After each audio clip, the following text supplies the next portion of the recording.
Oh, we are on. Oh my God. Oh my God. Thank you, Lord. Thank you. Thank you.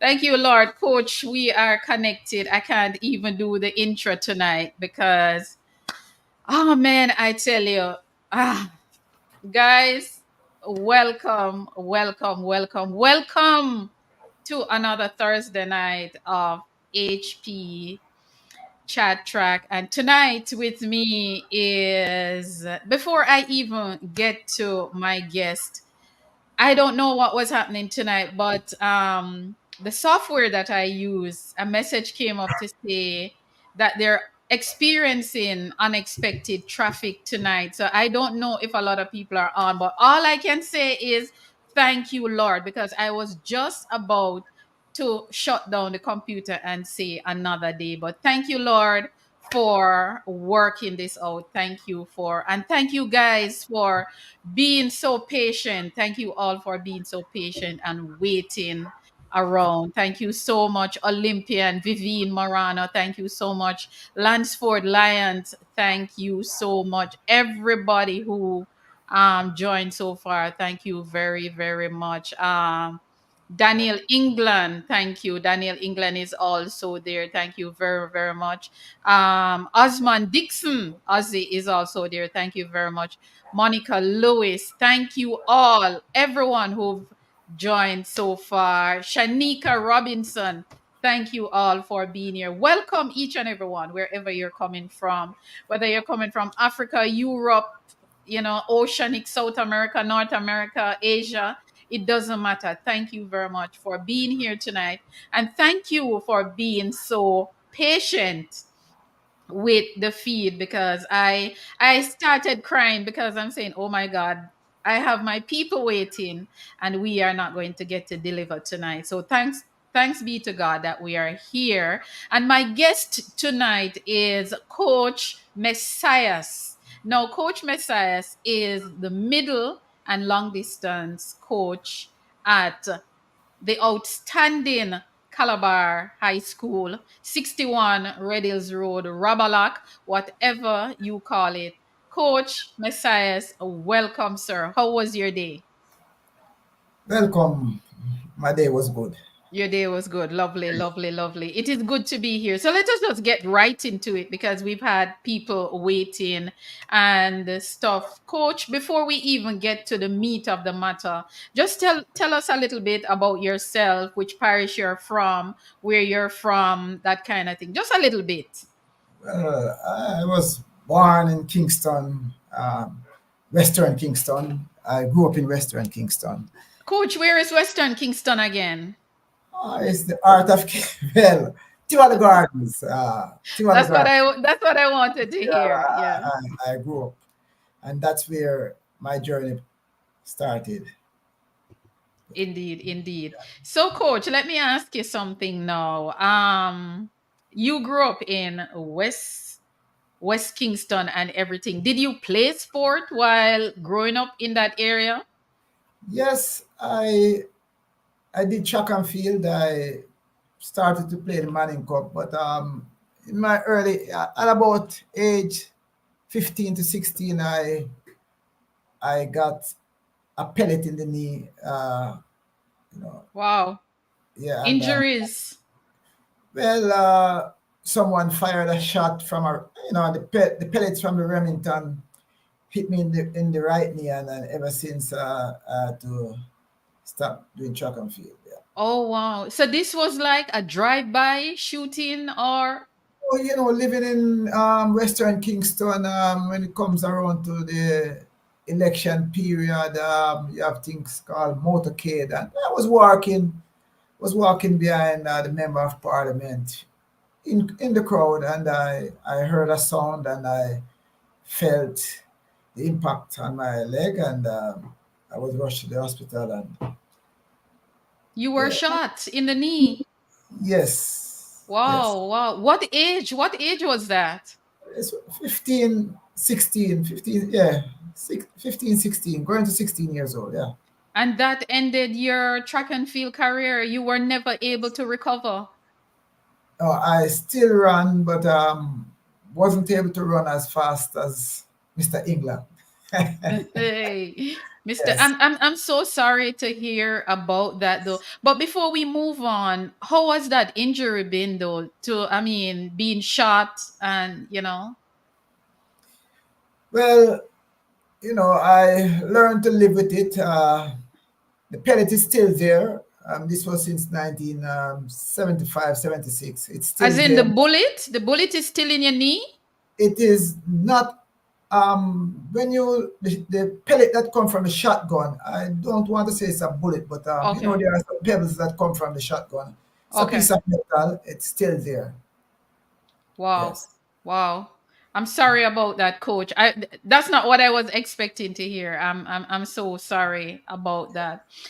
But moving on to your track and field career as a coach, how did you get into coaching track Well, and field to be precise?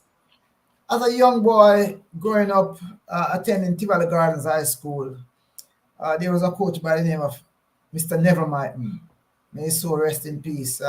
Indeed. He's the one who introduced me to track and field. Uh, at that time, we had a young man by the name of James Robinson.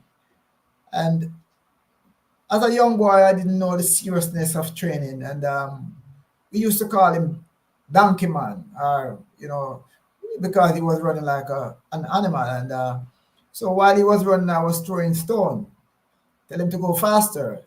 And Mr. Mighton saw me, and he tried to catch me, and he couldn't catch me.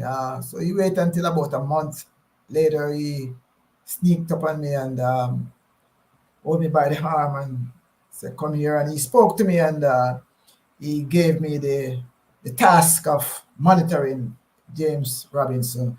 And ever since, I'm still doing it. But most coaches like to coach the sprints. Why did you choose the middle and the long distance? What was the Well, motivation behind those disciplines? I really like the sprints, and at some schools I coach sprint, but for some reasons the middle distance athletes they came my way, and I had no choice but coaching them, and coaching middle distance individually. I started that since 1979. Yeah. Wow, indeed, indeed. What is your coaching philosophy? Do you have a coaching philosophy as it relates to coaching, especially student athletes? Because you work mainly with student athletes. Well, my philosophy is, you know, work smart, work hard, uh, not burning them out, and try to get the best out of them.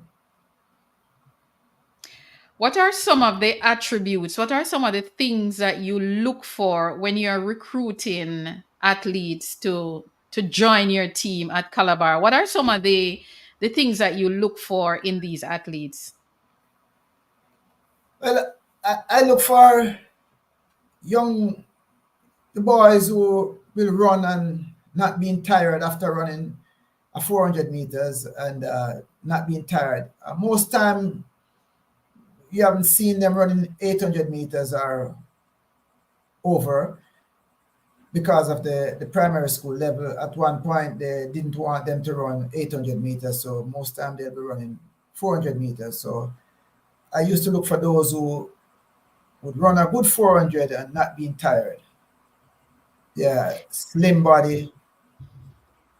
But Yeah, that's you know something, coach? What is your take on primary and prep school running 800 meters? Because at champs, um the class 4, we don't have class 4 running 800 meters, but they run it at primary school. right. Well, the powers that be, I don't know where they got their philosophy from. but I believe that 800 meters should be running at, well, they are going to tell you that a class 4 boy can run 800 meters, but he's class 3, first year class 3. Right, right. So they are going to say that, the class 4 boys can run 800 meters. But I believe But that in the United States, you have 10 years old running 800 meters and running very good time. I don't see it as an event that will burn them out. So my take is we should uh, promote it to class 4, you know, just like the class 3 run 800 meters and 1500 meters. We should have class 4 800 meters, even if they don't want to go to the 1500 meters. But at least the 800 meters. yes, Because why would you have it at the primary level, but you don't have it at the high school level? And these are the same children who are transitioning from the primary school into the high school. and this is why we have a problem in the high school wherein when a kid moves from primary school to high school, if he's a middle distance runner, he doesn't want to train because he believes that he will not make the team because they don't have it for class 4, and he would have to go up against the bigger boys in class 3. And sometimes friends and family tell them that, oh, you're not going to make it, you're too young, and they stay away, and sometimes they got lost in the system. Exactly. Exactly. My point exactly. Because if you have a young man or a young lady, a boy or a girl coming from the primary school who did the event at primary champs and they come into high school as a 12 plus or 11 plus 12 plus, and they're not able to run that event, what happened to that student? They get lost in the system, and Exactly. that's, Or they move away from the sport. I was just going to say that some of them, they will never venture for it anymore because they believe that, they are behind now. They didn't do it in class 4, and hence they just get disappear. Yeah. Wow, wow, wow. Calabar, coach at Calabar. How did how did it happen for you to get into Calabar for coaching after starting your career? How did Calabar happen? In 1981, 81 thereabout, uh, while coaching at Tivoli Gardens High School, no one knew about what was going on at Tivoli Gardens High School, and I ended up having first and third in class 3. And since then, Mr. McKinley wanted to meet me, but for some reason, my supervisor didn't want me to leave. So I was a young man at the time. I was just 19 years old at the time, 19, 20 years old at the time. And she told me that if anybody asks me, I should say I'm not the coach. But I didn't know that the reason for that is that she wanted me to stay there. So Herb McKinley was seeking for me a long time ago, and but in 1996, I met a past student from Calabar, and after having a brief discussion, he realized who I am, and he introduced me to Herb McKinley, and I started work with him. Wow, 61 Red Hills Road. So you've been there from 1996. 1996. Wow, what a legacy. That's my favorite word in a coach, legacy. I love to talk Legacy. about legacy. That Yeah. is a wonderful legacy, but I'm going to come back to you working with Mr. McKinley. Before we go any further, I just want to read a comment by an Olympian, once an Olympian, always an Olympian. Dorothy Scott Genius, formerly of Veer Technical and Jamaica's Olympian. She's saying, "Hello everyone. I heard two familiar names, my big brother Neville Myton, RIP, rest in peace, and James Robinson, my Carifta teammate. So sorry about that incident that derailed your um your track and field career coach, she's saying, she's sorry about that incident with that stray bullet that, unfortunately ended your career. But let us talk about when when you hear the name Kevroy Benson, Kemar Farquharson, Rivaldo Marshall, Joel Belafonte, when you hear those names, it equals success, it equals gold medal record for Calabar. How do you feel knowing that you are a part of this success and you've contributed not just to Calabar but also to Jamaica's legacy? I I must say that I feel blessed. I believe I'm blessed to add those young men in my charge, and they will not be forgotten. Uh, as a matter of fact, I still communicate with some of them, and I can't say how I feel about them, but I feel blessed. Blessed. Indeed. Indeed, indeed. How did you, I have to ask you this question, but how were you able to choose these young men for these races that they did so well, especially Kevroy Venson for the 5,000? How were you able to get Kevroy to go from 15 to the 5,000 meters? Okay. Okay. When Harry Mania Rogers came to Jamaica, and he was kicking up a storm, and He sure we didn't, was. yeah, we didn't have anybody to match him. I took it on, I took the responsibility of going out to see Harry trained and to see how he ran. And I discovered what was going on with him. And I took Kevra and I said, I believe you can do this based on what you're doing in training. I believe that you can beat him. I said, sir, you're sure about that, sir? I don't want to be embarrassed. I said, Kevra, you can do it. And he trusted me. He has faith in me, and he started to train for it. And that's how it started. Yeah. Oh my word. Tell me about that 1500 meters 2017. Many might not remember that that 1500-meter 2015 at Champs where Kevroy Venson and Rogers clash in that historic race. What was your game plan with Farquharson, Kemar Farquharson and Kevroy Venson going into that race to match Rogers? You know, to be honest, Kevra was instructed to run the race, but he and Farquharson went out with a different plan. Indeed. Yes, it was just for him to go out there, go along with Harry.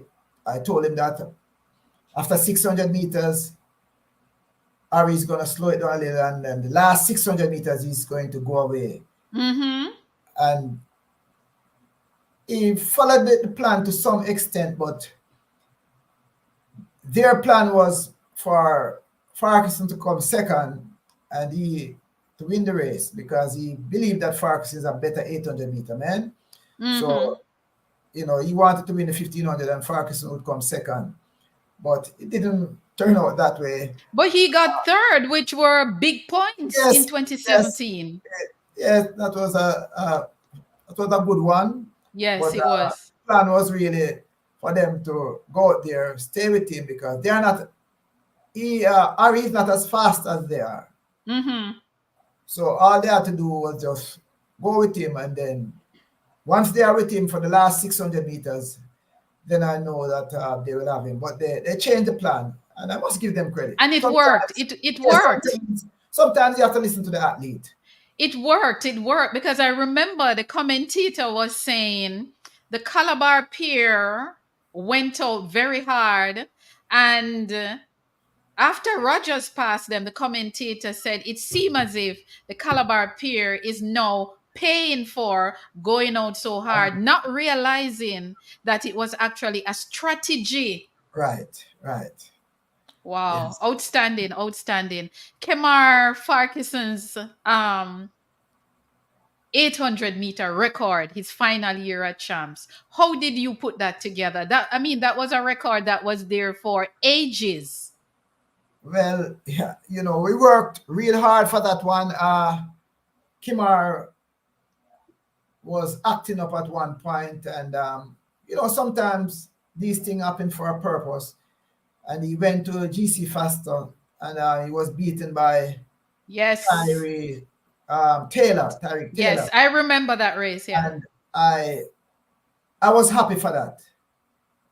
He came up with some excuses. I told him that is not that is not what happened. He was slackening up in training, wasn't doing the training that he should, because sometimes the boys believe that no, this is the way it should be done. And I can tell you, he would run easy in the first part of his training and then try to run hard in the last part, and that is what caused him that race. So we went back to the drawing board, and he learned his lesson and go on and Coach, yes, outstanding, outstanding. Let me tell you, especially with Kevroy Benson, you change the narrative of not middle, but long distance. Because for what Kevroy Benson did in the 5,000 against Rogers from Kingston College, it was, in a way, it was like Jamaica competing against another country. that That is was how that race was at Champ. So Kevroy Benson had a lot of people cheering for him because he was local soil. right. So it changed the whole competitiveness. And of course, I love to hear when this TVJ commentator, Jermaine Brown, calls him the smooth operator. Yes. That year, I want to believe that my job was at stake because the head coach said to me, Sias, you have a problem, and you have to deliver this time around. Because powers that be, saying that things are not going right in that department. So you have to do something. And I decided to change up how the training was going on. The head coach wasn't pleased with it, but he accepted it, and we did what we have to do. And Yeah, that's what we have to do sometimes. Sometimes we have to change the game, especially if we're doing it one way and we're getting the same result, that result that we don't want. It is good to change it up. But let me ask you one more thing. 2017, Calabar did not have anyone in the 5,000 meter. Kingston College won that race. But by the time the championship got to the 4x400 meter relay, KC was leading by 4 points. Going into the 4x4, Calabar won champs. How did you guys put that 4x4 team together to win that event and win champs by 3 points? well, we had a head coach who was a genius. Yes. Yeah. And I'm not going to take any credit for Hmm. that race, but we had a head coach who was a genius, and he studied the thing and know exactly what to do, Yes. put the team together, and we won. Indeed, indeed, indeed, because that was what you call big performance, and as one of the someone on the audience is saying, Track Diamond, welcome. She's saying the energy that race brought was electric. The narrative that we can't be competitive in the distance should be confined to the bin. And I agree with her. That race really really stir up champs that year, because I was in the stands, and I am one of those people. I go to championship and tally my points. And I was busy tallying, and I was even tallying the relay to see who would finish where and where it would finish to tie. But going back to the middle and the long distance, each athlete has a unique strength and areas of improvement. How do you approach your individualized coaching for each athlete? Was it a case where one program was able to fit Kevroy Benson, Farkison, Belafonte, the whole works? No, one program wasn't good enough for each individual. So at times we would have to tweak it depending on the person. Okay, Kevra Benson, he started out at 800, 1500, but for some reason we realized that he doesn't want to run the 800 meters because if you can remember, when he was class 4, he didn't turn up for the 800 meters, but he turned up for the 1500 meters, and he won.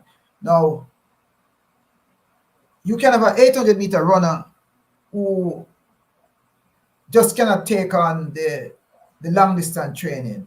But in high school, it is very difficult to have individualized training programs because you are dealing with at Calabar, during Michael Clark time, Herb McKenna time, you are dealing with 150 athletes right up until champs, then you select your team. So it is very difficult to individualize the thing. Uh, if you have a special talent, then you will move him out of that pool and individualize his program. But you can't do it for everybody. And it True. doesn't work for some persons. Yeah. Wow. But let me tell you, you have done a remarkable work. I mean, you were even able to get Rivaldo Marshall into the mix. That 4x8 team that broke the Gibson Relay record. Tell me about that team. Rivaldo Marshall, young man, is full of talent. Uh, Yes. you know, uh, Sometimes it seemed as if he was getting left behind, but again, you have the late bloomers, and this is why Mm-hmm. you can't have a team and you cut the team in December or you cut the team in October or January. No, if we had done that, where would they be now? True. Because Rivaldo Marshall is a late bloomer, and you look at it, Rivaldo Marshall could run from 4 to 5,000 meters, for 400 Wow. meters to 5,000 meters. And any one of those ways to put him in his last year, he could have won. Yeah. Indeed, indeed, indeed. Let me tell you, that was a super, super team. But let us go back to working with a legend, Mr. Herb McKinley, the only Jamaican Olympian or the only Jamaican athlete to have won a medal in the 100. I don't know how Mr. Herb do it. I've never seen that double. 100 meters and 400 meters. I don't know. I would have loved to ask Mr. Herb McKinley who chooses 100-meter and 400-meter. Of course, he won silver in the 400 meters in Aquinella for Jamaica 1948. He went back 1952, 4 years later. He did the same thing and also won a silver medal in the 100-meter. What was it like working with that legend? Oh my. Working with Herb McKinley is like, you know, you are in heaven, to know that this is the Honorable Herb McKinley. And he wasn't the type of coach who would act as if he is the big man and you are the little boy. No, Herb McKinley Mr. Irma Kennedy,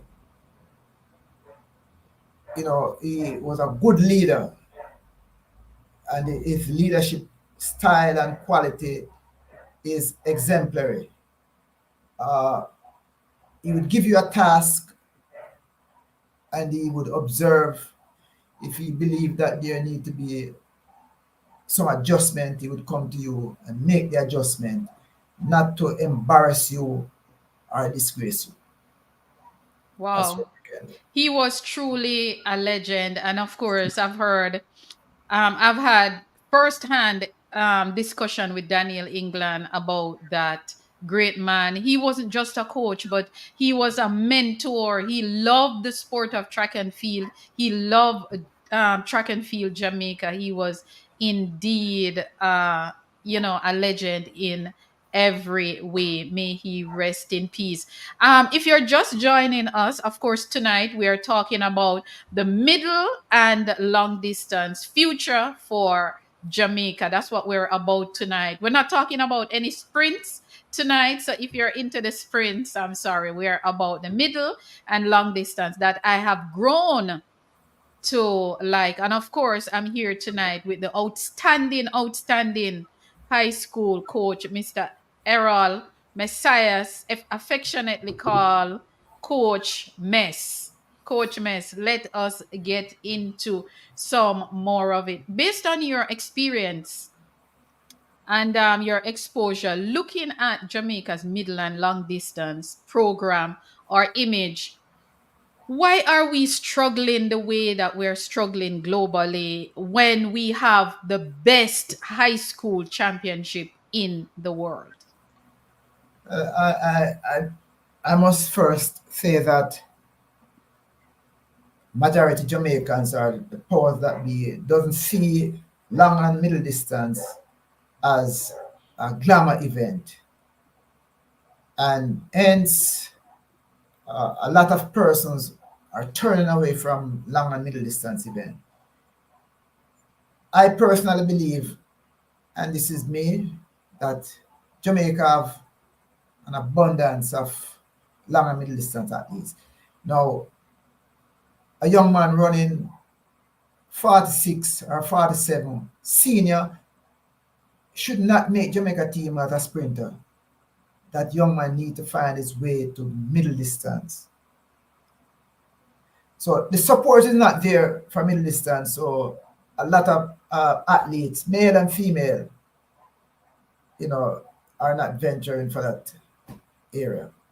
And we're going to talk about that a little bit more. Looking at our juniors, as you just said, the talent that we have coming out of champs, where are they now? Why are we not competitive? Not even at the Carifta we are competitive, but when we get to the world juniors, we seem to struggle. We're not even able to make consistent finals. Why is it that our athletes are able to perform so well as juniors at champs? Is it that we're just coaching them to get the 9 points? Well, some some institutions may have that, that we just coach them just to get the 9 points. But as I said before, because the support is not there, I've known of a couple of long and middle distance clubs that started in Jamaica, but they got minimal support and it couldn't take them anywhere, and that's where it ended. Because very rarely you find a Jamaican high schooler leaving high school get a scholarship in Jamaica to do long and middle distance. Wow, we're going to come back to that. Jamaica, coach, I'm sure that you're aware of this. Our legacy, and I love that word. That's like my favorite word. Our legacy did not start with the sprints. I don't know how many people know that, but our legacy, especially at the Olympic level, started with the quarter mile. and the 800 meters. Mr. Arthur Wind, going back to Calabar, formerly of Calabar and Excelsior, Mr. Arthur Wind won a silver medal at the Olympic Games 1948, just right after World War II had ended, the first Olympic Games after World War II. Mr. Arthur Wind won a silver medal in the 800. Mr. Arthur Wynn came back 4 years' time, 1952, and he won another silver medal for Jamaica. So at the Olympic level, the first medals that we won was in the 400 and the 800 meters. Why are we not? Why is it that there is no focus on the middle and the long distance? And we have a high school program, our system, that is at a certain level where the development of these athletes start. Why, coach? I need you to tell me why. Well, again, I guess you would have to invite the powers that be to explain why there is no development for middle and long distance. Yes, you will see it in the primary school and to the high school, but once they leave high school, then that is the end. Again, because it is not seen as a glamour event in Jamaica. So therefore, a young man who wants to make it in track and field is not going to try and run 800 or 1500 meters. Uh, and I go back to Tyrese Taylor.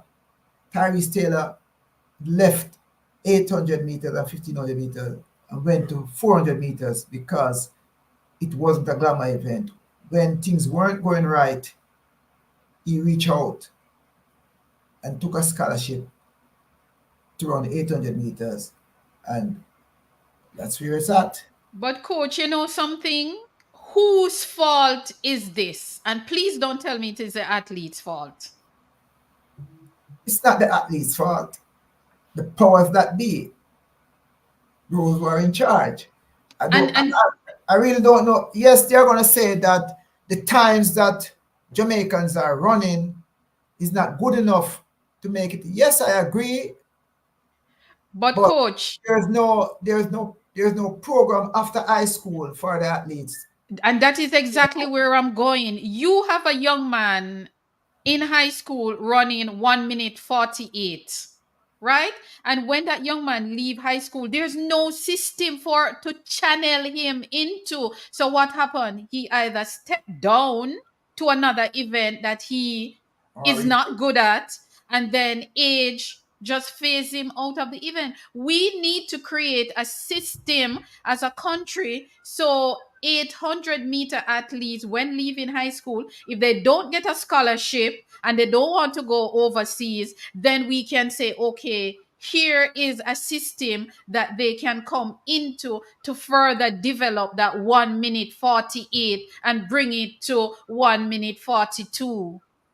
But if there's no system for them, we've lost. So I can call, there are so many 800-meter names I can call, boys and girls yes, at the high school level. When you see them at championship, you pray that they transition. But if we are not creating a system for them, how is it that when they go on the world stage, we're saying, why more Jamaicans not in 800 or 1500 or 5000, when we are not creating a space?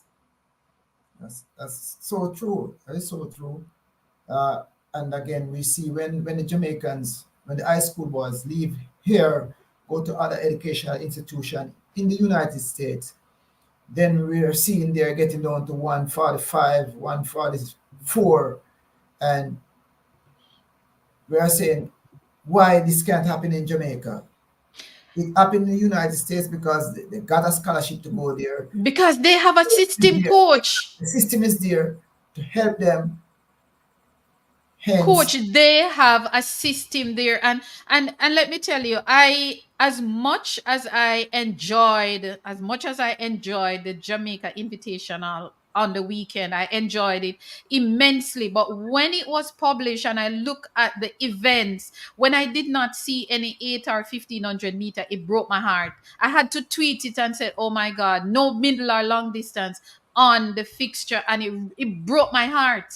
So you can see why most athletes, long and middle distance athletes, don't want to continue, because even an event like that, I mean, we have at least six young men who's running 145, 144.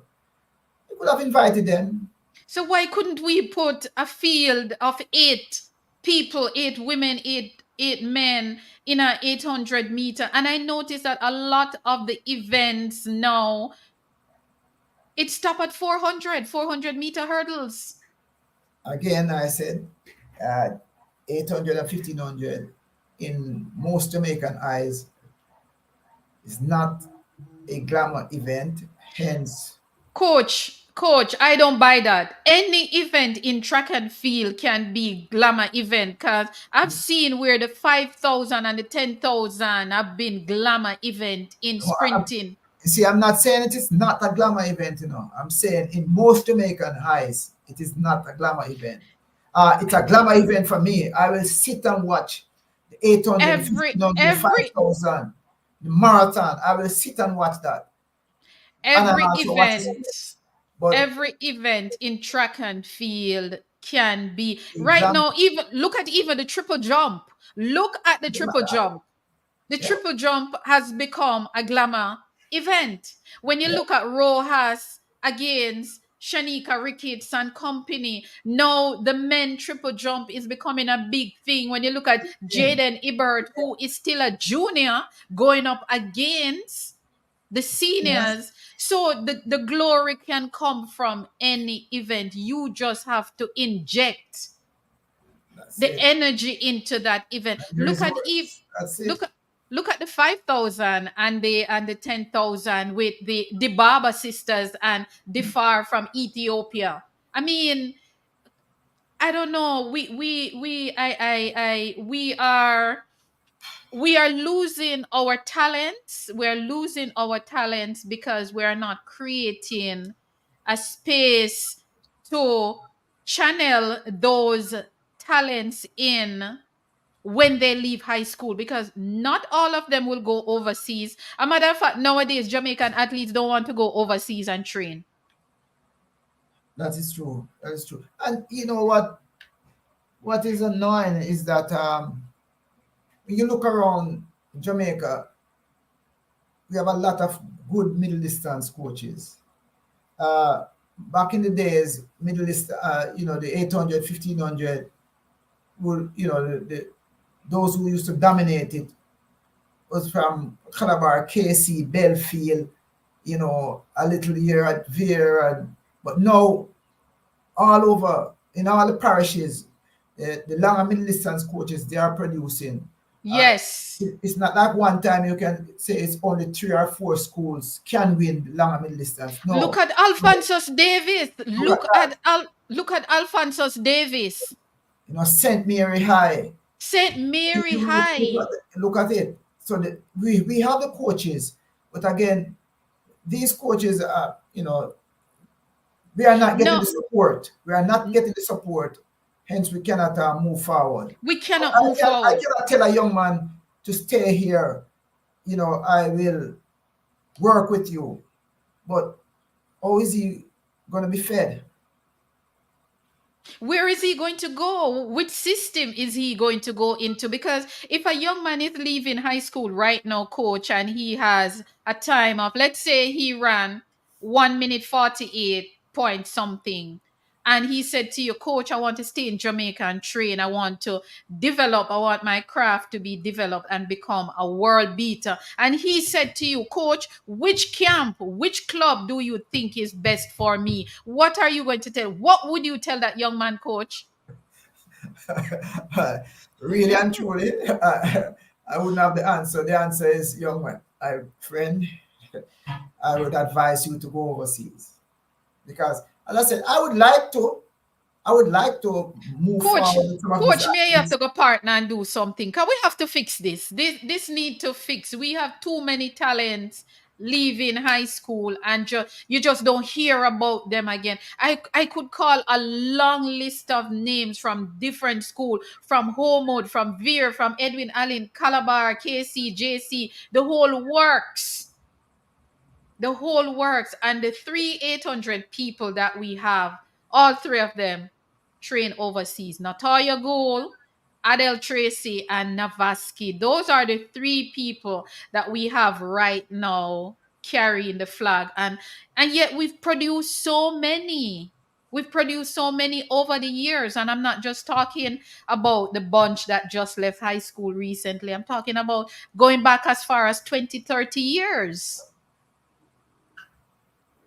I don't know. I don't know, coach. It breaks my heart. But let us look at some of these comments. See, I mean, people are, and let me tell you, the 800 meters is no longer just for Africa anymore. No, It's not just Africa ruling the 800 meters anymore. It's not just Kenya and Ethiopia. They are getting competition from everywhere, from Europe, from South North America. I mean, it's the playing and field it's is level. opening up. It's level now. But we need to, coach, we need to find a way. We need to find ourselves back in. We need to find a way to get our young people in a system when they leave high school. I've seen a lot of middle and long distance come through high school. And even though we don't have any data to definitively support our argument. But I mean, the transition rate is low, very low. I we also need to start from the primary school now because as we know in Africa and other countries, the children who those who are running middle distance now, they started at an early age.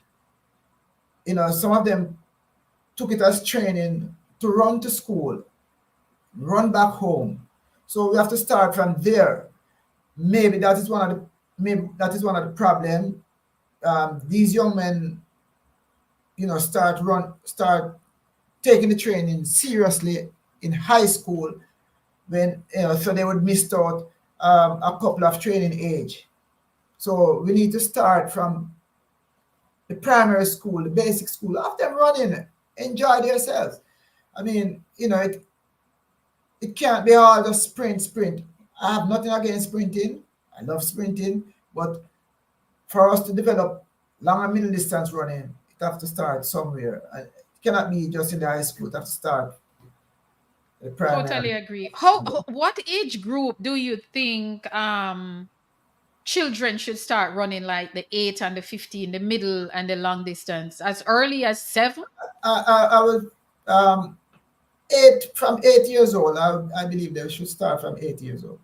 Yeah, I agree. You have to start them when they are young. I mean, starting them when they get to high school is like you've almost lost them because they go into high school and they see the sprinting and they want to sprint.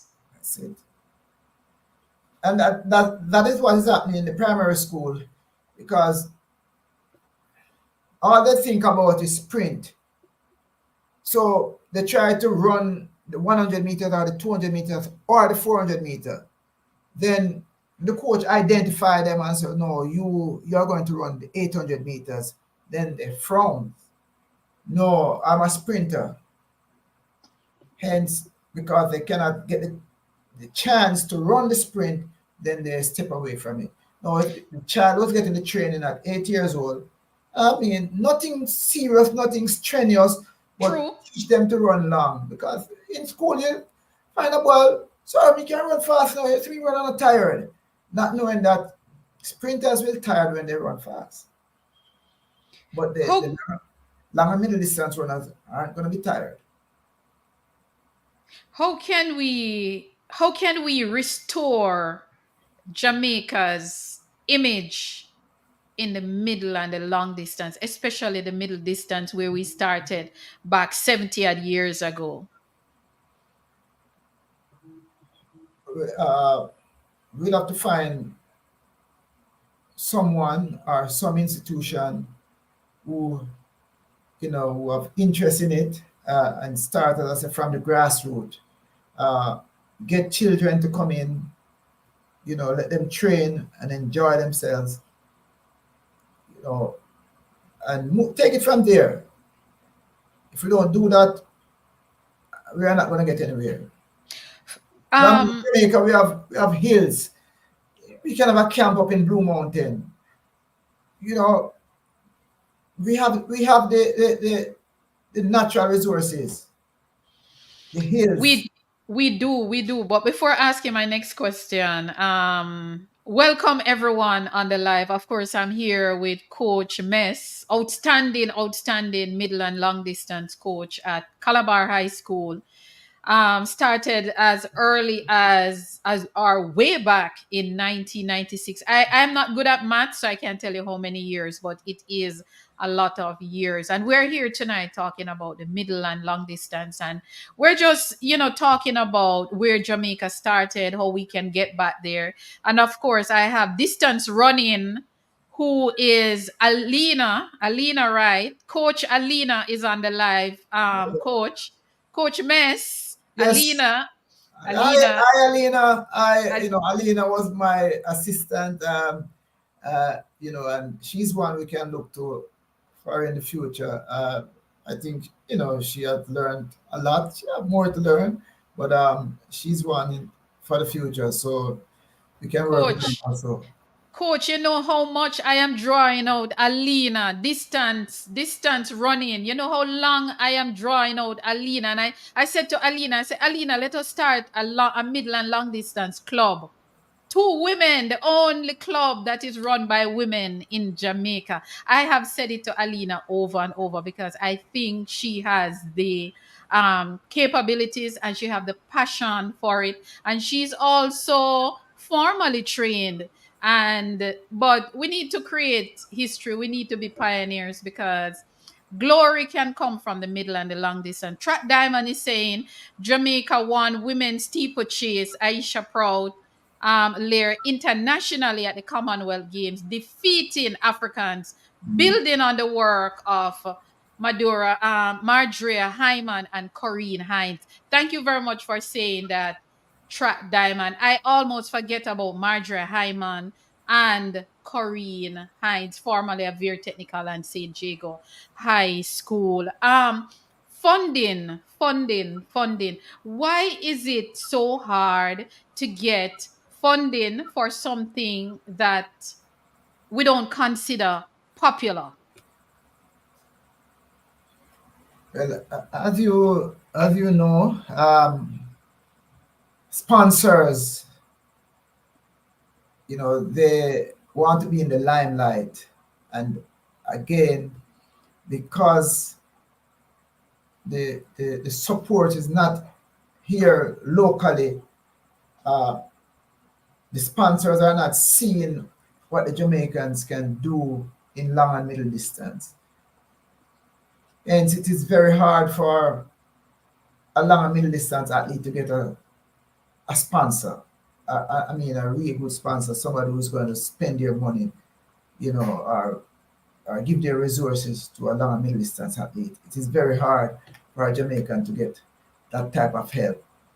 So again, as you say, we need to get together and get. I'm quite sure there are persons out there who are willing to help. So we need to get together, work out something, bring these people on board, and get it going. But, coach, you know something? These are the same sponsors who will come to champs and see the youngsters running the middle and the long distance competitively and cheer for them. So how is it that we are shying away from setting up a system that can be, because any system you set up can be successful, with support and we have the talent. And I'm going to tell you a little secret on this program. Publicly, it will go public. Um, I have been trying to find a middle and long distance coach in Jamaica. And coach, to be honest with you, I cannot find anybody. You know where I'm looking now? Kenya or Ethiopia. I'm looking to Kenya or Ethiopia for a middle or long distance coach to help me with my project in Jamaica. That should not be. True. That should not be because we have coaches graduating every year or whatever we want to call it. Why is it that how can, all right, coach, let me ask you. I am already passionate about it. How can we get the country to buy into middle middle and long distance program? What is it that we will need to do? Because we have the talents, we have the grassroots talent. What can we do to bring them in? Okay, one of the things we'd have to do to bring them in is for us to see a Jamaican run 143 or 142, then people will come on board. But again, the resource is not here to help or to hone someone's potential for them to get to that point. You see, this is one of the problem I have with some sponsors. They're not interested in you until you blow up. Now, what about helping you to get to that blow up? Because most times, as Daniel England have said, and I keep repeating it, Daniel said when he was training, he needed the resources when he was struggling. That was when he needed the resources. So we need to buy into development. I don't think we buy into development enough. We're not interested until somebody boss, as we would say in Jamaica. No, we need to get out of that mindset because people need help in order to boss. Again, you And notice that coach, I know that I'm drawing you out, but I want us to get people involved. as I was saying, there are development program, but very rarely you see a development program for long and middle distance. Uh, if it is there, I'm not seeing it. So if the support is going to somebody or to some institution, I'm not aware of it. And that is what we need. We need the support. You know something, coach? Sometimes it is said that sometimes you have to start something all by yourself until you get to the level where people start seeing you because of the mindset you have to.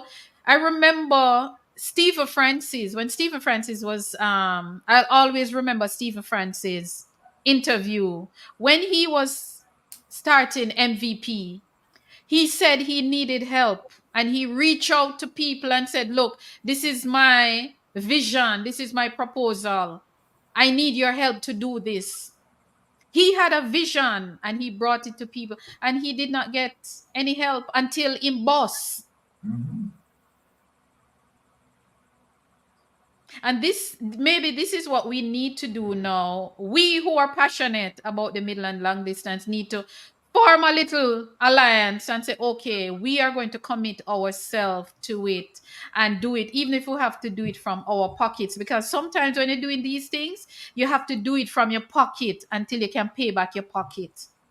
Because nobody is going to come on board when you're struggling and say, all right, yeah, struggle, let me help you to do this, I want to buy into it. But I don't know, coach, I don't know. We have these children, our children in the middle and long distance disappearing, and I know I keep saying it and I keep saying it, but how can we save them, coach? How can we save these young people who want to run the middle and long distance? How can we preserve them?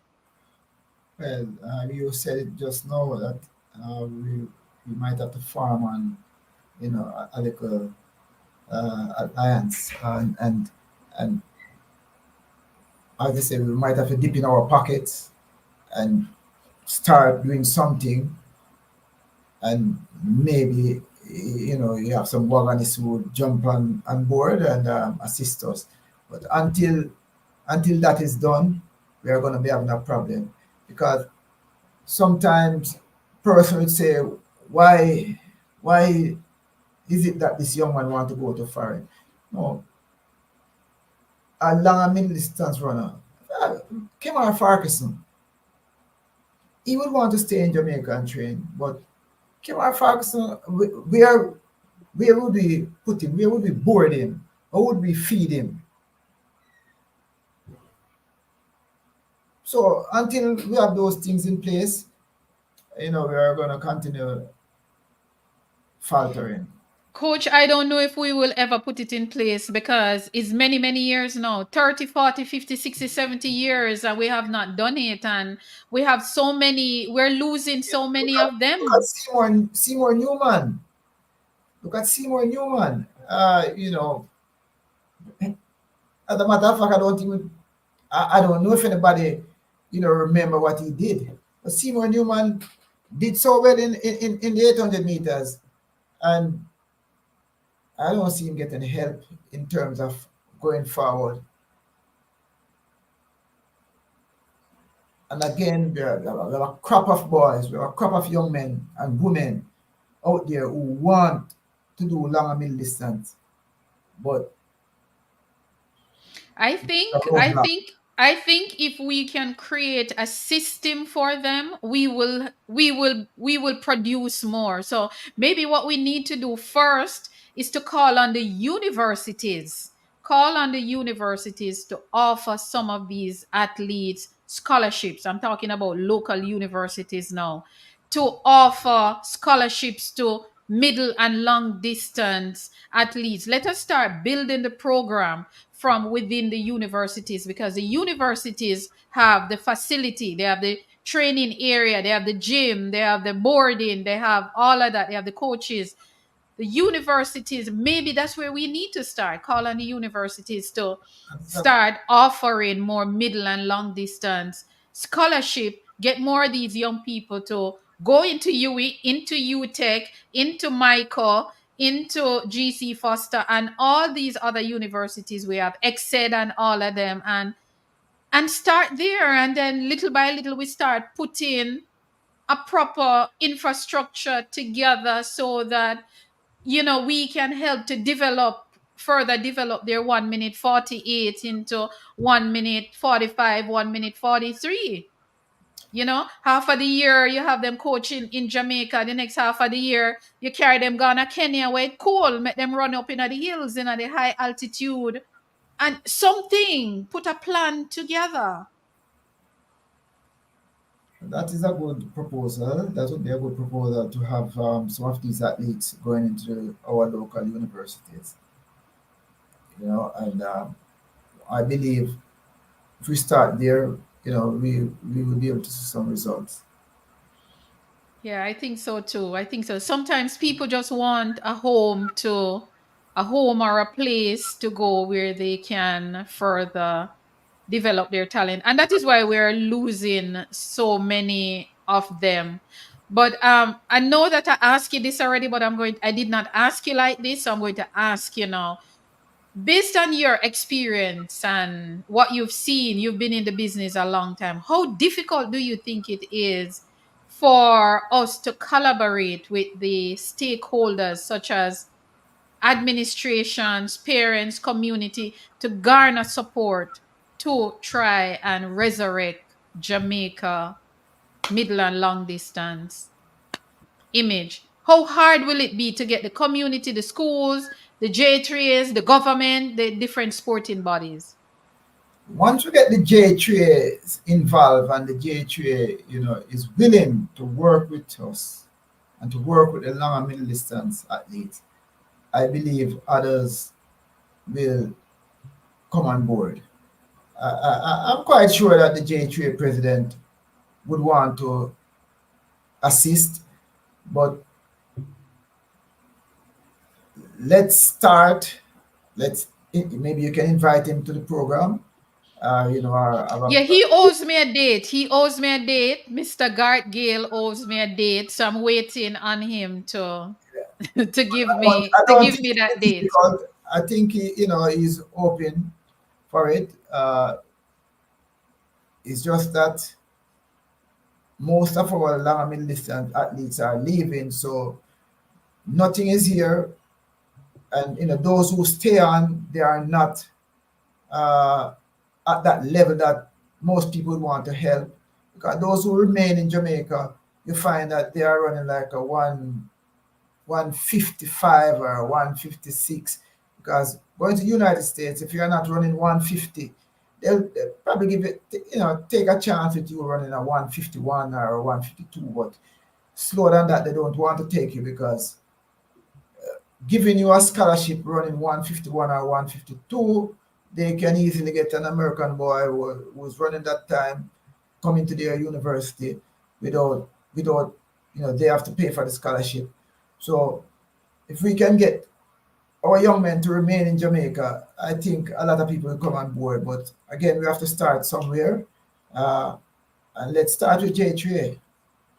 I think if we create a place for them, if we create a home for them, they will stay because coach, I'm sure you know this. If you remember, all our athletes used to go away to train. Every one of them outstanding from school used to go away. It's since the 21st century that our athletes, our sprinters are staying home. Why are our sprinters staying at home to train? Because we've created a system for them. The racers, the MVP, the elite, the swept, all of those track clubs. So we have created a system that nowadays our athletes, our sprinters don't even want to go overseas to train.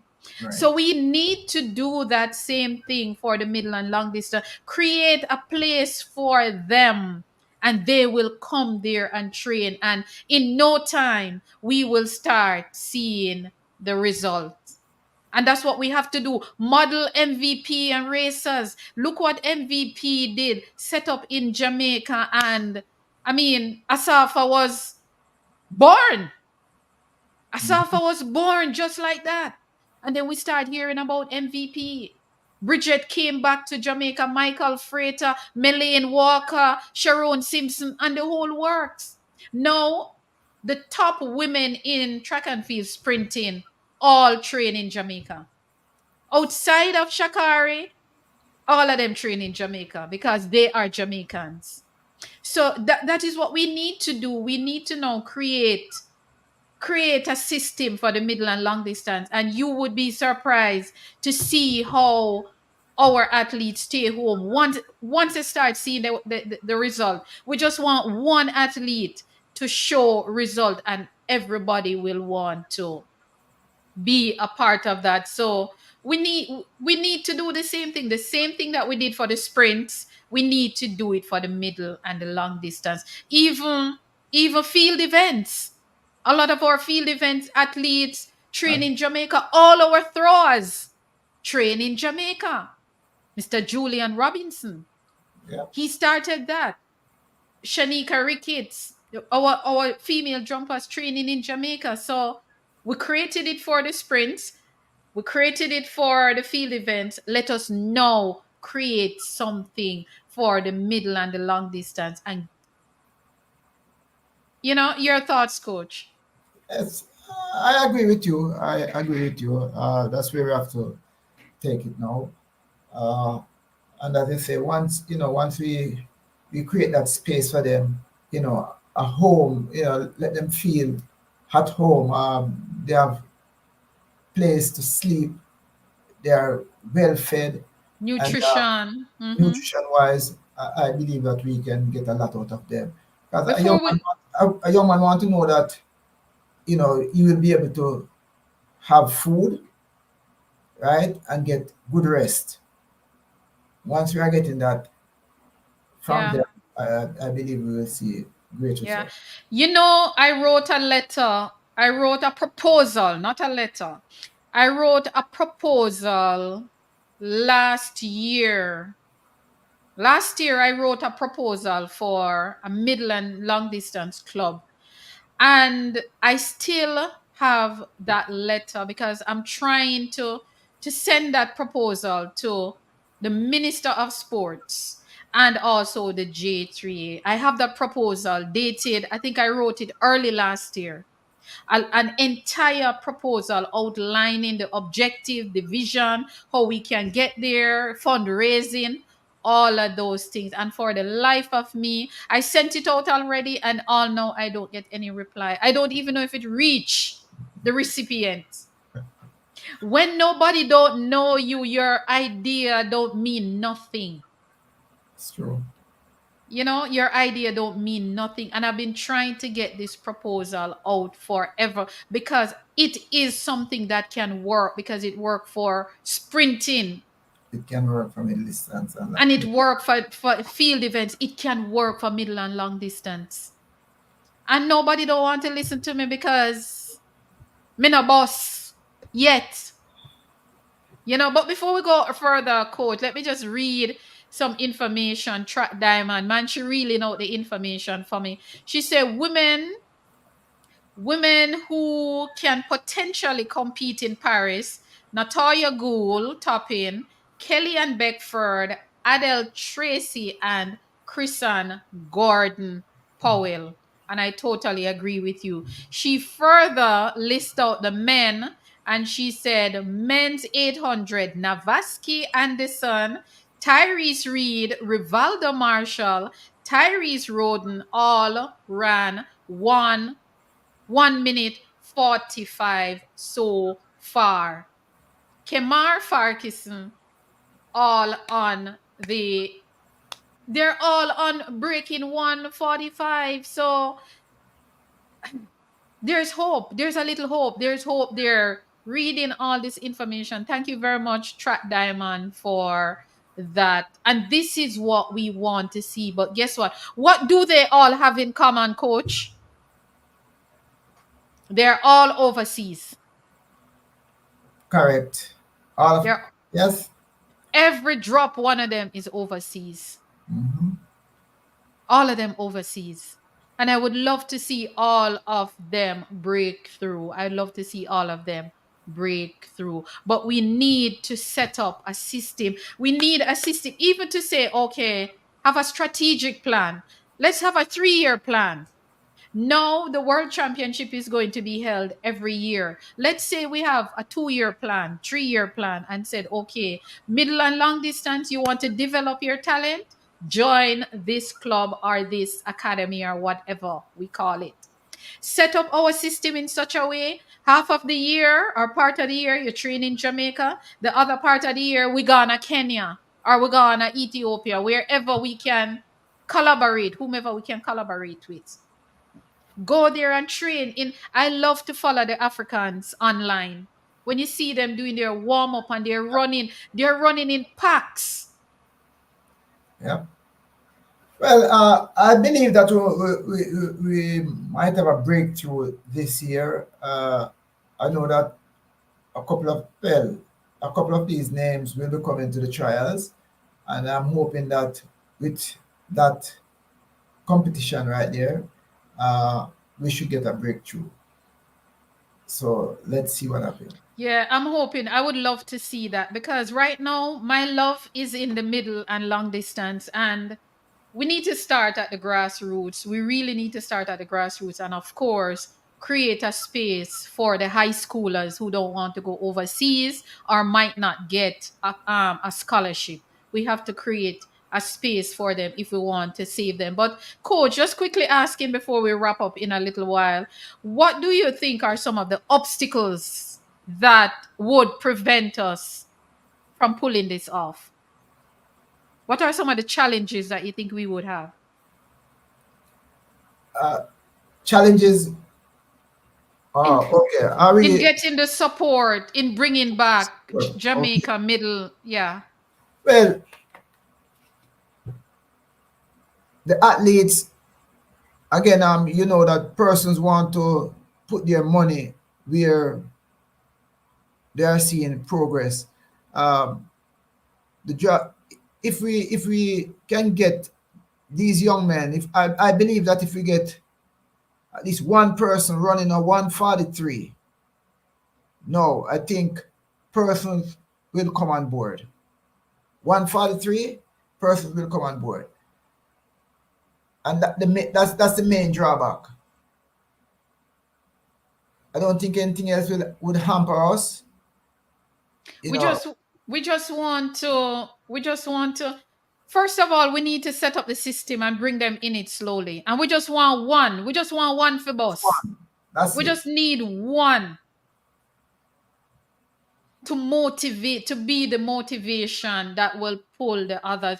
Too many of them falling out of the event just because there's nowhere to go Yeah. and the train. And I hope that the powers that be watching and listening us or will watch tomorrow. But I am calling out. We need to restore Jamaica's middle and long distance image, and we need to do that. Coach, how do you manage injuries? Because your athletes seem to be. I'm not going to say they are 100% injury free, but you don't seem to get a lot of injuries. Well, we do have injuries from time to time, but sometimes it's really overuse injury. Um, I always stress that for long and middle distance athletes, footwear is very important. Uh, you know, they should be changing footwear at least 3 times for the season. 3 times for the Wow, season. Yes. that's Uh, expensive, coach. I, okay, it is expensive. I mean, the sprinters, they are changing their footwear more than 3 times for the season. Now, the long and middle distance athletes, they have to cover, high school of my boys, they have to cover like 65 to 70 miles per week. And that's a lot of running. The footwear may look good on their foot, but it is worn. So from time to time, I have to get persons to assist with the sneakers. I mean, as a person, I mean, you have old boys who come by and assist with sneakers because sometimes the sneakers at the school, it's limited, and they feel that this young man shouldn't get 2 pairs of sneakers or 3 pairs of sneakers. But that is one of the way to prevent the injuries or to manage the injuries. Also, we have to ensure that the athlete, the student athlete, is not being overworked. A lot of these young boys, because they want to do good, they would train at school, and then when they go home, they train again. So, we have to follow them up to ensure that they are not being overworked uh, and end up getting overuse injury. Wow, overuse injury, meaning that they train too hard or Right, or improper competing footwear. too much. That's it. Improper footwear, improper equipment, all of these can lead to injuries. So once we can manage that, we'll have minimum. How do you balance your season though? How do you decide which meet you want to go? And because our track and field season at the high school level is so long, it starts January, the first weekend in January, we are out and about. How do you manage choosing the events that you want to go? Okay, uh, but you find that most now you will have one meet running 800, and this week another meet the same week running Mm-hmm. 1500. So you have to make up your mind what you want the athlete to run. You don't, you want the athlete to start with 800, or you want the athlete to start with a 1500 or a 5000, and depend on what is running that week, then you will decide which event you want the athlete to run. If the athlete is doing pretty good, you don't want to have the athlete running every week, because, as you know, it is a qualification thing. They have to meet a certain requirement to participate at championship. So if the athlete is running has a good time, then you can decide, okay, I'm not going to have you run this week, but you will run the following week. And that's how we balance it. So you have to be very strategic in choosing your events throughout the Yes, season. yes, yes. Wow, interesting, interesting. I if you're dealing with children at the grassroots level, let's say between ages 7 to 13, how often would you train them for a week? How many times for a week would you train them? 7 to, well, 7 to 13. Let's look at the 7 to 11 first. Okay. Middle distance, I wouldn't want to train them no more than 3 times a week in Okay. terms of running. I wouldn't want them Mhm. to be training more than 3 times a week. Now, 13, we'll end up training 3 to 5 times per week. What kind of program? They're that young. How would you set up their program? Would you have them running every day for the 3 days that they come to training, or you would change it up a bit? Now, they will run for the 3 days, but every day can't be the same. You have to have a light day, a medium day, and a heavy day. So, for example, you would want to have that young child running 5 miles for the 3 days. So 5 miles today, five. No, and this is just an example. Okay, you run Mm-hmm. 3 miles today. Uh, Tomorrow you run just a mile or a mile and a half, and the next day we can step it up. But we cannot have them running hard or high intensity for the 3 days. How many miles would you give them in training? Like to run 2 miles, For 1 mile for training when they come to training? for training, Mm-hmm. okay, for training primary school, depending on the event they are running, if it's 8 or 1,500, okay. For me, I would look at 2.5 miles. Primary school, 2.5 miles per day. That is good enough for me. Again, they are young and they are Mm-hmm. growing. Um, you have to take your time with them. So 2.5 miles per day would be good enough. Okay. I And wonder if that coach include that include what they are doing on the track and their cool down and their warm up. interesting. I hope Coach Kino is watching and is listening. But we have some more comments coming through. First of all, Ozzy Dixon is saying MVP and Sprintech have had middle distance runners to their programs, and to the best of my knowledge still do cater to athletes who want to do the event. Track Diamond is saying, who remember Clive Terrelong? He won world indoor gold in the 800 meter in Barcelona 1995. His 400-meter PB was only 48:27, as Coach Mess said. And you said it earlier, Coach, that um a senior who is running 47 seconds in a 400 meters should go and run 800 meters. Yes, I believe so.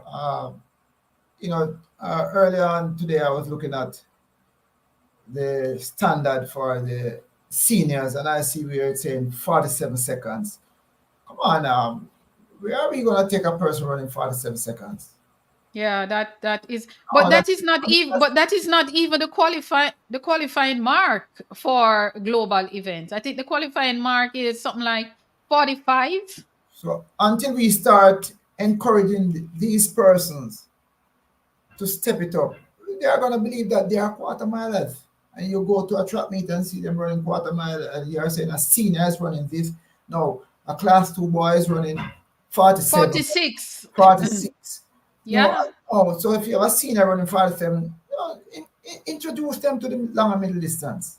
I'm glad you say that, coach. I'm so happy you said that because we've seen athletes stay in an event until their age phase them out of the sport. You as a coach, do you think some of the coaches are to be blamed for this, that they have athletes running an event season after season for 5, 6, 7 season, and the athlete is not making a change, like to step down to another event or to step up to another event? Who is to be blamed for that? Sometimes it's not really the coach, because you have coaches who will encourage you to run a certain event, because as a coach you can identify that this person is not a sprinter, or this person is a sprinter. uh, Speed is not something that you get as you go along the way. Depending on your makeup, you may have majority white twitch fiber. We know that you're a sprinter. Now, if you have an athlete who, when you analyze the athlete and you realize that this person, is more on this slow twitch fiber, encourage him or her to go to another event. And I don't want to blame the coach. I don't believe a coach, would see or identify an athlete who they believe is not in the right discipline. So I really don't want to blame the coach. Maybe we need to start teaching the history of Jamaica's track and field to the younger ones, and because I've seen coaches convert athletes who have become world beaters, Olympic champion, world champion, medalists. When I look at Warren Weir was known as a hurdler. Yes. He won the 110-meter hurdler his final year at boys champs, and Warren Weir was converted to a 200-meter runner, winning. He was a part of a historic win 2012 at the London Olympic Games, where Jamaica celebrate Jamaica 50. He came back the year after at the World Championship in Russia and won a silver medal running 1-2 with Usain Bolt. We've seen Sharika converted from, I don't want to say Sharika converted from the quarter mile, but Sharika stepped down to the 100 and is doing remarkable things. We've seen Fred Curley from the United States switch event and has done wonders, winning the world championship. We've seen Melaine Walker converted from a sprint hurdler into a 400-meter hurdler, winning 2018 Beijing,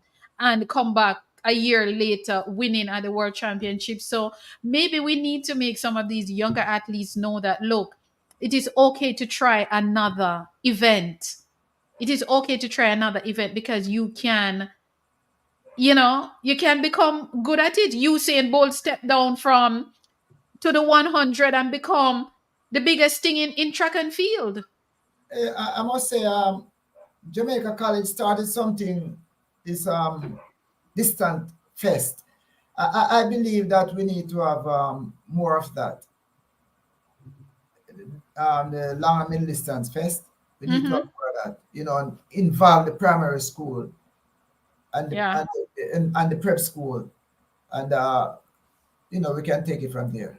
But what is happening now? I am working. I have a project with a friend in St. Mary. A middle long distance club that we've started, and we started at the grassroots, and every meet that is being promoted at that age group is the sprints. Last weekend we went to a meet in Kingston at Jamaica College. It was a sprint meet, nothing after the 400 meters. This week they're having another event and it's the sprints.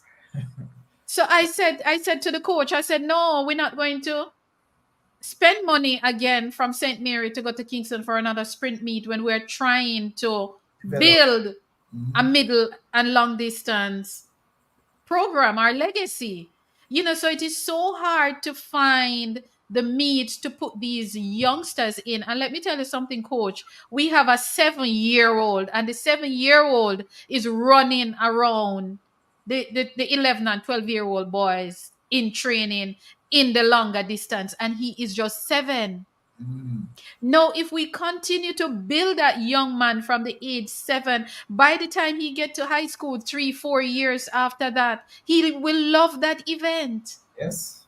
But if we keep taking them to Kingston to go into sprint events, what is going to happen is that after a while, their mind psychologically they're no longer want to do they're not going to want to do the 800 meters anymore, and this is why we're losing the athletes to the sprints, and the sprints is so saturated, and it's only three people can make the team for the Olympics, and if we're lucky, four for the world championship. Right. Six for the relay or eight for the relay. That's it. Yeah. I, Yeah. I, I don't know. I mean, we could sit here all night and talk about the middle and long distance, and I would do it, but we just have to find a way to condition to spread our wings and remember that starting when they're babies is the right way to go. But before we wrap up, let me just read another comment here. Osman Dixon is saying one obstacle, as outlined by a couple of coaches, is the fact that boys specifically are not committed to put in the high mileage. Your thoughts on that, coach? You've had that problem where the boys don't want to run the 8 and 15? No, I really don't encounter that problem. Once the student athlete love it, they will put Yeah. it in. Yes, you have some who will try to cheat if you don't watch them. But those who love it, they will put in the mileage. And those Yeah. who I had the opportunity to be in charge of in the past, 4 or 5 years ago. I didn't have a problem with them running 3, 4 miles after training to get the mileage. So you don't have a problem with that. That is good. That's good. Osman Dixon is saying, Coach Mess, back in the day, maybe before your time, cross country running was part of the athletics calendar for high school in Jamaica. That's true. Do we still have that? Well, we still have it, but only sports day, only for sports day. That's it. Only for sports day. Right. Ay, ay, ay. Ay, ay, ay. Boy, the middle and I know that there is a program, NACAC. There's a program where the Caribbean, you know, athletes used to go away to run cross country, but I'm not sure if it's still going on. Sometimes these things, it seems as if it's kept at a secret. You only hear about it when it's going on. boy, we have to go bring it back, I don't know how, but we have to go find a way. Diamond says, big up HP 1K Distance Academy, of course. And, we're trying our thing in our little corner. Lansford Lion say, no, back in my, oh, so he's a Calabar old boys. He's saying back in his day, running the middle and long distance wasn't a problem, as coach just said, but we have to keep having the conversation and hope that people will buy into our proposal, and hopefully people will call me and say, I hear that you have a proposal, let us hear it, and we start something big, because nowadays it not taking 2 years and 3 years or 4 years to go to a championship. As of now, there will be a championship every year. So there's no rest year anymore, as we used to call it.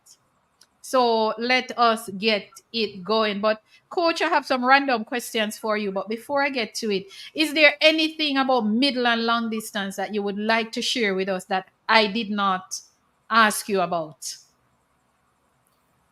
Basically, you touched everything. Long and middle distance. You have to be disciplined. You have to love it. Uh, Once you are disciplined and you have the potential, because you can love it, but you don't have the potential. Yeah. Again, depending on how the purse is made up. Uh, so once you have the potential and you love it, then you can reap the success from it. See, distance running, my good friend Alina, she was once the assistant to Coach Mess at Calabar, and of course, she's hiding, but she's saying long and middle distance is one of the best event, and I think so. If you want an entertaining event for more than 2 minutes, just go the middle and long distance, and I totally agree. A matter of fact, Alina, distance running, she and I, we were actually in at the World Championship in Eugene 2022. And let me tell you, when the 5,000 was running, is it the 5, Alina, or the 10? Anyway, one of them. Let me tell you, the stadium, it was entertaining, and we were engaging the athletes who were running. So I totally agree that the middle and long distance have become so entertaining. But coach, let me quickly ask you some random questions before. Oh, it was a 5,000, right? It was a 5,000 between um Ethiopia and the Netherlands. I think it was Hassan versus I can't remember her name from Ethiopia, but yes, man, the middle and the long distance really is entertaining. But coach, do you think class 4 should be running 800? Yes, I believe so. Explain Again, your answer. again,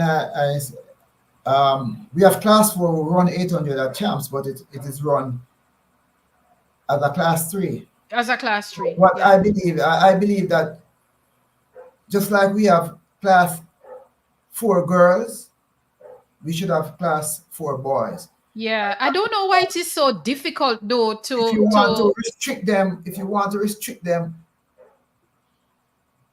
to run just one race, let them run the let 800, me run man. the 800.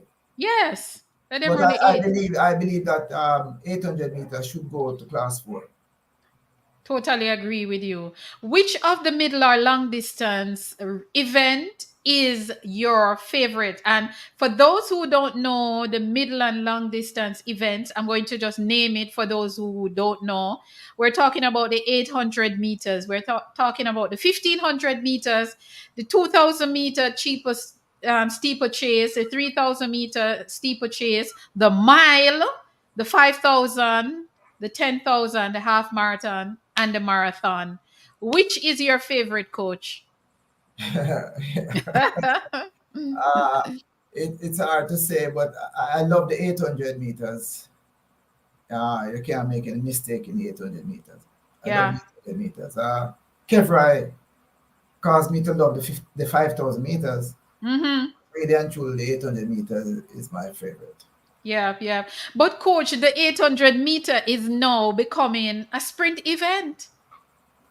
Well, uh, From start to finish, you have people sprinting. it looked like sprinting, but it's not really. I know, I They're know, running I know. fast. They're running very fast. Yes. It appears Yeah. to be a sprint, yeah, but uh, it's nice to see how the 800 meter is running now. I mean, Yes. you have persons running 50 seconds, 49 seconds in the first lap, and running another 49 You seconds. don't even need a rabbit anymore for the 800. No, You don't need a rabbit anymore. no. Coach, how many laps are there in the 1500 meters? I love to ask this question. Just three and three quarter. Okay. The reason why I love to ask this question, I've had coaches who got this wrong. Yeah. Believe me. Yeah, I've had coaches. Well, I've had coaches saying 3.5, 3.25, 3.25. And I'm like, okay, but you're a real middle and long distance coach. Yes. 3.3 is the answer for how many laps are there in the 1500 meters. Coach, my question to you is, and I know that I asked this already, I know that I asked it already, but I'm going to ask it again. Do you think we can restore Jamaica's middle and long distance image on the world stage? And that's my final question. Yes, I believe so, especially with this crop of athletes that we have now. Uh, if we can get to them before it's too late, we can restore the image. Because based on, somebody posted those are young men who left school maybe 3 years ago, and they are running this well. If we can get a grip on them, I'm not saying that where they are now, they are not being trained properly, but Indeed. yeah, but if we can give them the support that they are going to be they are going to need, we can restore it.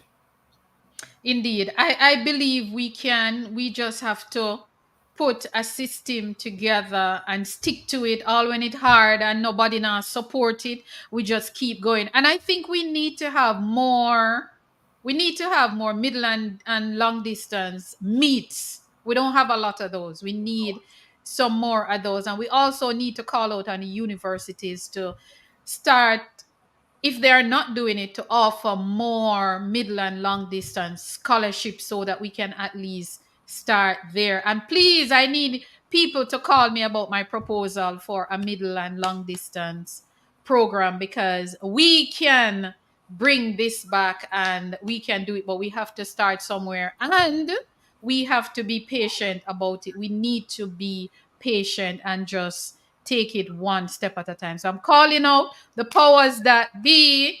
Minister Grange, please to check your inbox. I sent you something, please. I sent you a WhatsApp message, please to check and let us talk about that. Coach, I have been asking all the questions all night. Now I am giving you an opportunity to ask me one question. So this is what I start doing now. I'm giving my guest an opportunity to ask me a question before we go. Ask me any question once it is PG1. Yeah, okay. What is your favorite event? My favorite event. Oh my God. Coach, you just put me in a spot. But ah, my favorite event over the years, from I started watching track and field as a little girl, it was the 200. I used to love the 200, and I fell in love with the 200 meters because of Veronica Campbell Brown, because I love the way Veronica runs the 200 meters. I've never seen anybody run the 200 meter like Veronica Campbell Brown, and I fell in love with it. But gradually I get to love the middle and the long distance, and I can tell you that I get to love the 5,000 meters because of Kevroy Benson. So I don't know if that answer it. I know that I moved from the 200, but the middle and long distance I love. It answers the question because the follow-up question is why you love long and middle distance. So you just gave the Yeah. Yeah, I get to love the middle and long distance, as I said, because of Kevroy Benson and that rivalry between Kevroy Benson and Rogers. I don't remember if I've ever seen anything like that at champs in the middle or long distance. So that for me, and Kevroy Benson, he ran that event like a boss, and he was very deceptive, as the commentator would said. He's a smooth operator. He was hard to watch. And because of Kevroy Benson in the 5,000, people stop getting up to go bathroom and go buy food when the 5,000 is running, because they want to see what he was going to do. yes, and that is true. Yeah. I've heard a lot of that, and I must say kudos to both Kevroy and Ari. Yes. So, Ari brought out something out of Vincent that Yeah. Vince Kevroy didn't know that he could have done. Yep. Kudos to Indeed. both of Indeed. Indeed. And I mean, as I said before, after a while, Kevroy Benson, when he run that race in any event, he had a lot of Jamaicans cheering for him because he was Jamaican, and a lot of Jamaicans saw that race as Jamaica versus Africa. Africa. And I remember, I don't think it was the Carifta trials. I think it was the corporate area meet where Mm. Vincent, no, it was the final year when Vincent ran that event. And I remember this commentary, and Alina knows that when Jermaine Brown from TVJ said, when Kevroy Vincent won, Jermaine Brown said, Kevroy Vincent will something about defeating Rogers any day, even at North Street. Even at North Street, Kevroy would have defeated Rogers. So that rivalry between the both of them, it was remarkable during that time. And Indeed. I hope we can see that again. But Kevroy Vincent stepping up to the 5,000 after 2017, it was Mm. remarkable, remarkable. 2019, right, Alina? 2019 champs, it was. And of course, another commentator was calling for Rogers to pick up the pace. Rogers not picking up the pace, not realizing that he could not get away from Vincent and the young man from St. Jago. I don't remember his name, but so yes, I'm a middle and long distance girl now. And because I'm working with kids in that event, I love it even more. So I know it was just one question you asked me, coach, but I had to get into that a little bit. So there we have it, another night of track and field. And okay, so Alina just posted the commentary for me. The commentary said, any day, any street, even if it is North Street, Rogers will be beaten by Vincent. Right, that was a commentary from Jermaine Brown from TVJ. So it was awesome. Thank you very much, Alina, for that distance running.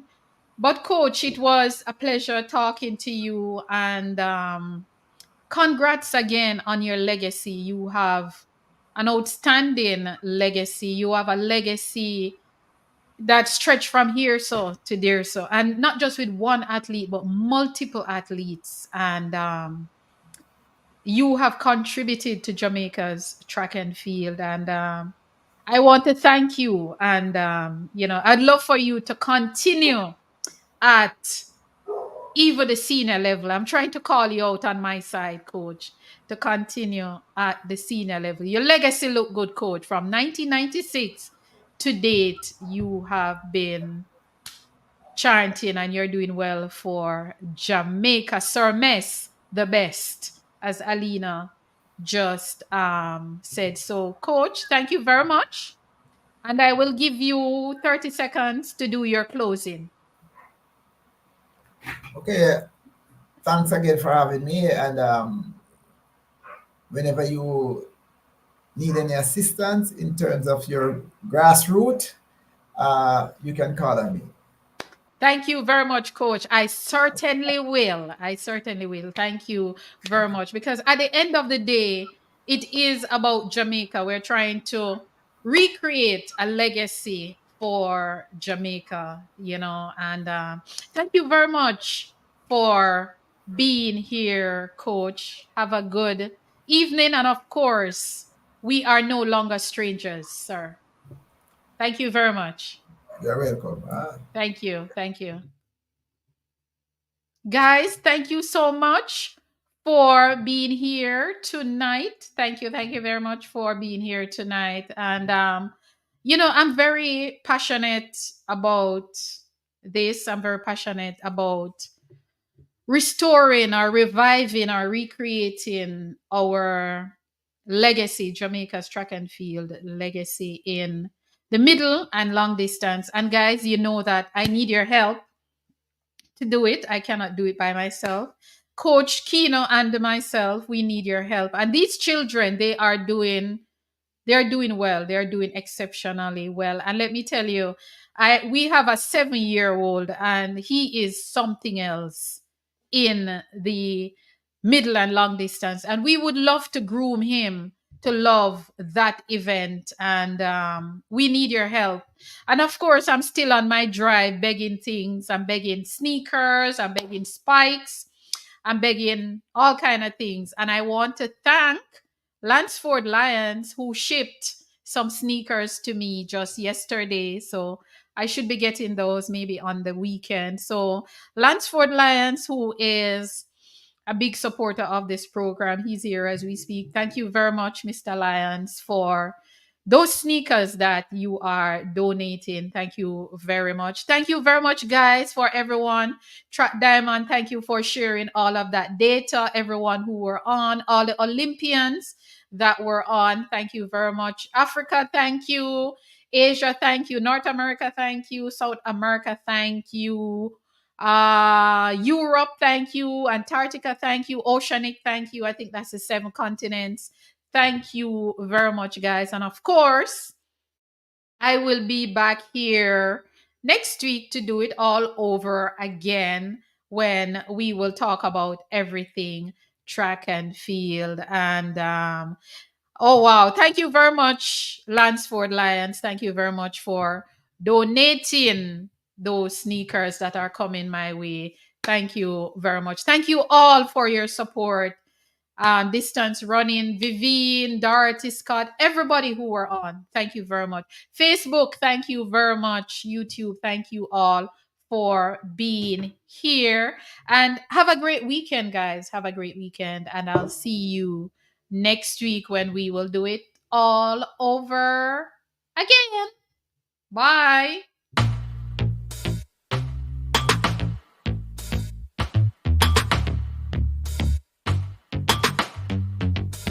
We're running it all the way, we're in the lead.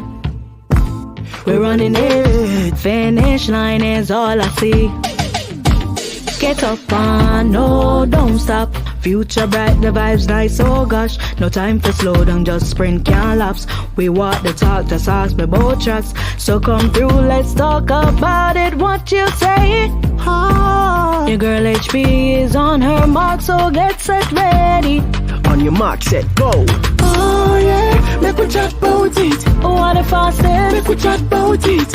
Oh, run left, make we chat about it. Check and feel at the topic. Oh, make we chat about it. Latest news, make we chat about it. All your views, make we chat about it. Track and teach, chat for set. With the girl HP.